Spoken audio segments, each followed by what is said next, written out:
아모스 예언서의 말씀입니다.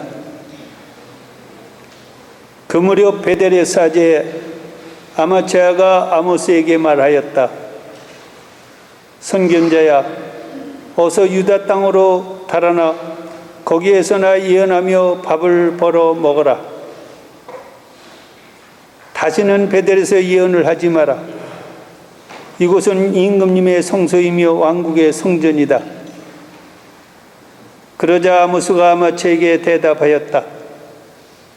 나는 예언자도 아니고 예언자의 제자도 아니다. 나는 그저 가축을 키우고 돌무화과 나무를 가꾸는 사람이다. 그런데 주님께서 양떼를 몰고 가는 나를 붙잡으셨다. 그러고 나서 나에게 말씀하셨다. 가서 내 백성 이스라엘에게 예언하여라.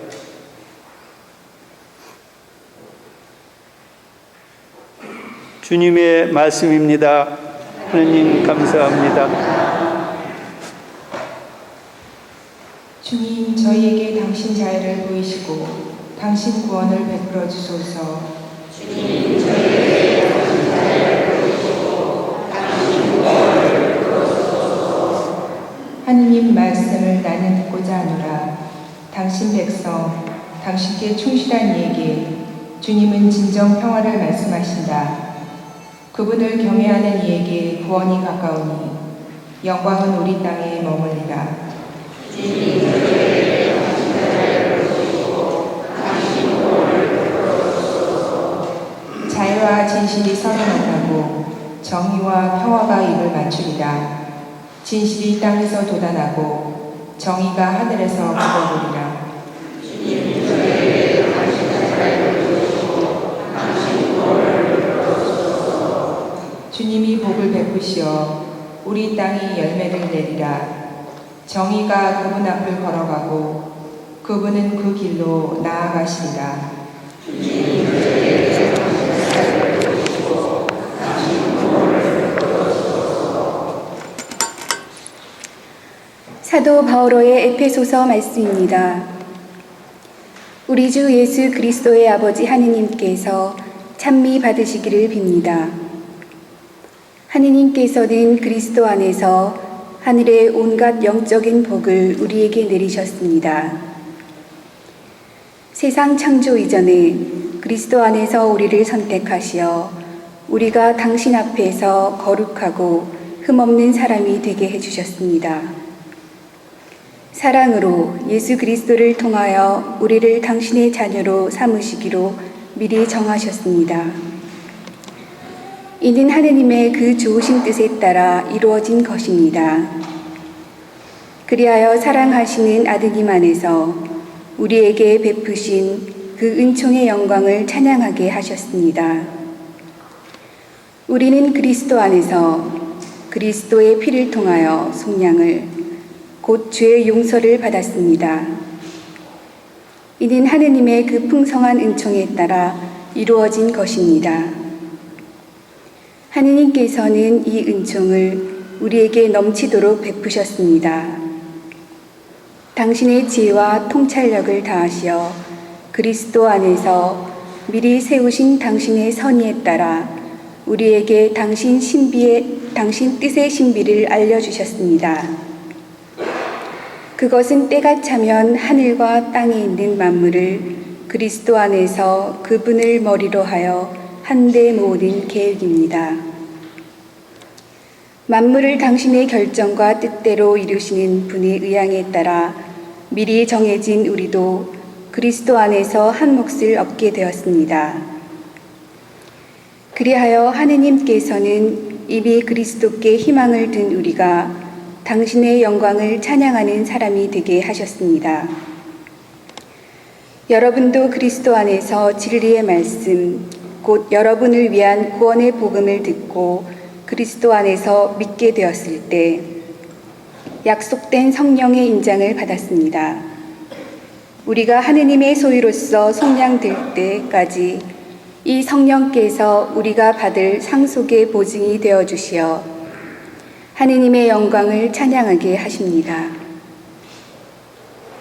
주님의 말씀입니다.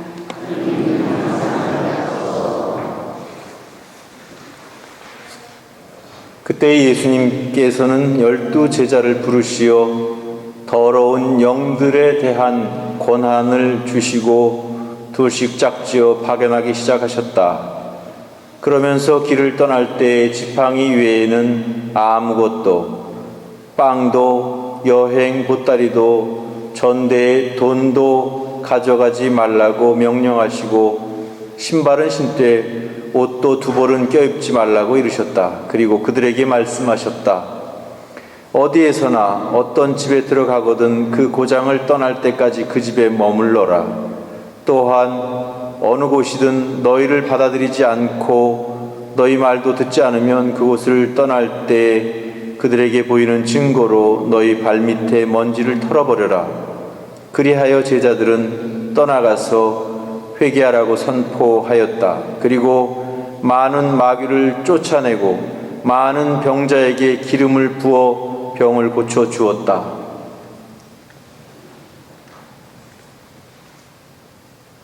주님의 말씀입니다.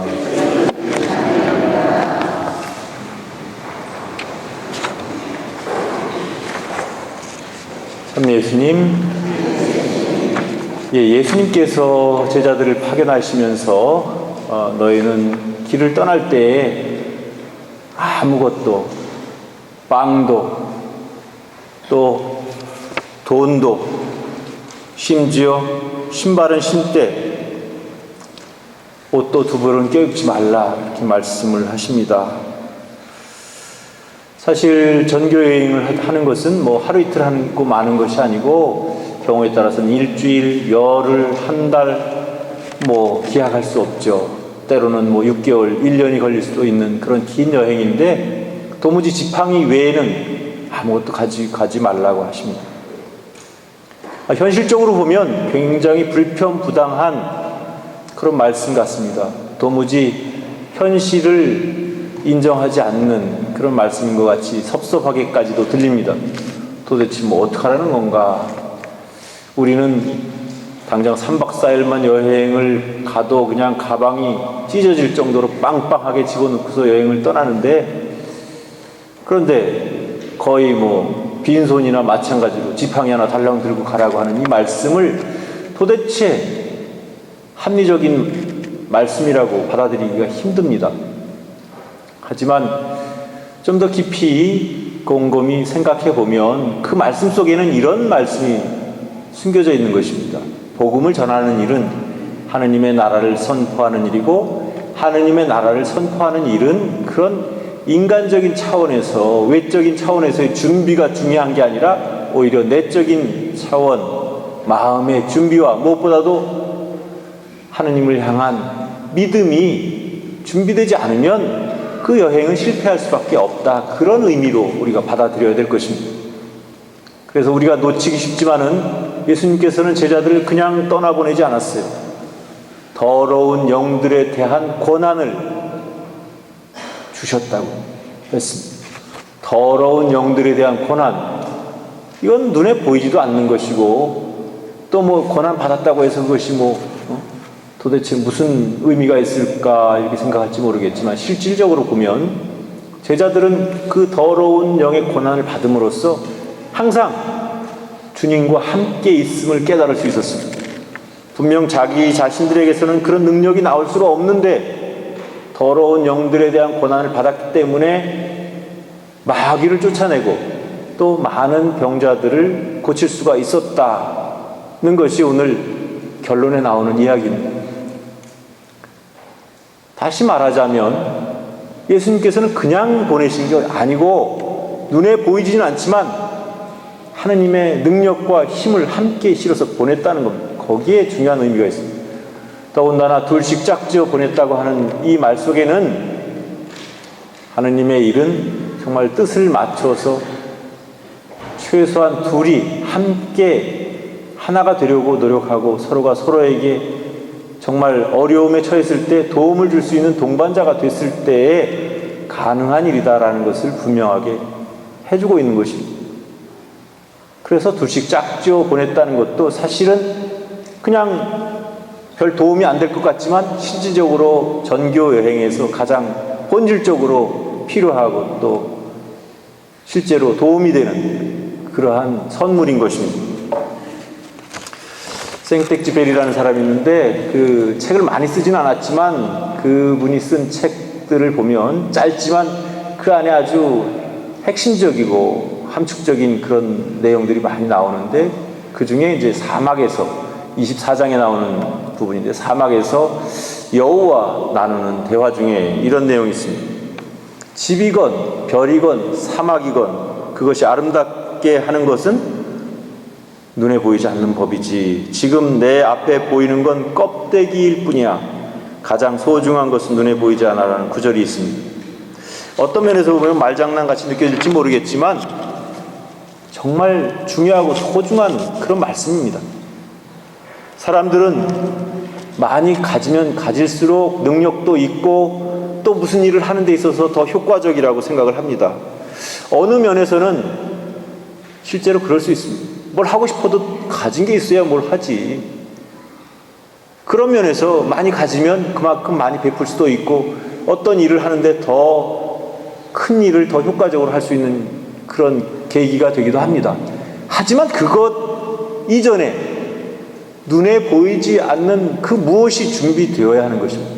그리고 실제로 그 일을 이루어가는 것은 눈에 보이는 가지고 있는 그 물질적인 것이나 그런 능력이 아니고, 실제로는 눈에 보이진 않지만 그 사람 안에 흔들리지 않는 그 믿음, 그 확신, 그 소명의식, 그런 것들이 그 일을 가능하게 해주는 핵심적인 그런 내용이 되는 것입니다. 우리가 많은 지식과 능력과 물질을 소유하고 있더라도 하나님께 대한 올바른 생각과 올바른 믿음이 준비되어 있지 않으면 우리는 하나님께서 원하시는 삶을 살 수가 없는 것입니다. 그래서 지금 우리에게 필요한 것은, 당장 필요한 것은 물질적인 것이 더 필요할지 모르지만 눈에 보이진 않지만 더 소중한 믿음이, 그것도 하나님을 향한 의심 없는 절대적인 믿음이 필요하다는 것을 우리는 인정하고 또 깨달아야 할 것입니다. 우리가 어떤 일을 할 때, 심지어 성당 안에서 어떤 일을 할 때도 보면 먼저 주님의 축복과 주님의 도우심을 청하기에 앞서서 우리가 뭘 가지고 있는지, 도대체 돈이 얼마가 들어가는 건지, 물질적인 것에 더 눈길을 돌리게 됩니다. 사실 그것이 우리의 현실이기도 합니다. 그리고 거부할 수 없고 부인할 수 없는 그런 현실입니다. 하지만 그것이 중요한 것이 아닙니다. 그것보다 더 중요한 것은 준비된 마음입니다. 하느님의 뜻을 이루고자 하는, 하느님의 뜻을 따르고자 하는 그 믿음과 그 준비된 마음이 없이는 아무리 일확천금이 나온다 하더라도 아무것도 이룰 수가 없는 것입니다. 그런 의미에서 우리의 능력을, 재력을 따지기에 앞서서 우리에게 먼저 준비되어야 될 것이 무엇인지를 한번 생각해 보았으면 좋겠습니다. 오늘 첫 번째 독서에서는 베델의 사제 아마치아가 아모스에게 이렇게 얘기합니다. 야, 이 촌놈아, 너 지금 여기가 어디라고 와서 예언을 하냐, 건방지게. 유다 땅 니네 동네로 돌아가서 밥이나 벌어 먹어라. 그렇게 험한 말을 합니다. 어떤 면에서 보면 예언자라고 하는 그 사람조차도 아모스의 그 예언을 하는 모습이 탐탁지가 않았던 것이죠. 무시했던 것이죠. 그래서 그렇게 이야기합니다. 그런데 의외로 아모스에게서는 아주 당돌하지만 확신에 찬 이야기가 나옵니다. 나는 예언자도 아니고 예언자의 제자도 아니다. 그리고 나는 그저 가축을 키우고 돌 무화과 나무를 가꾸는 별 볼 일 없는 사람인데 주님께서 양떼를 몰고 가는 나를 붙잡으셨고 가서 내 백성 이스라엘에게 예언하여라고 말하였다. 그래서 나는 하느님을 믿고, 내가 무슨 능력이 있거나 내가 무슨 재주가 있거나 내가 잘나서가 아니라 하느님을 믿고 내가 예언을 한다라고 이야기합니다. 정말 그렇습니다. 하느님의 일을 하면서도 너무 인간적인 것에 집착하다 보면 오히려 그 일이 하느님의 영광을 가로막는 그런 모습들을 종종 목격하게 됩니다. 하느님께서는 우리가 무슨 능력이 있거나 우리에게 자격이 있어서 우리를 부르시고 우리를 파견하시는 것이 아닙니다. 오직 주님의 능력을 믿고 그분의 뜻을 따를 만한 마음의 준비가 필요한 것입니다. 우리도 신앙인으로서 살아나가면서 우리에게 필요한 것은 오직 하느님을 향한 절대적인 믿음과 의탁이라는 사실을 기억하면서 이제 내일부터 새롭게 시작될 한 주간 주님과 함께 주님께 의지해서 나 자신을 포함해서 이웃에게 복음을 전하는 사도로서의 역할을 다할 수 있었으면 좋겠습니다.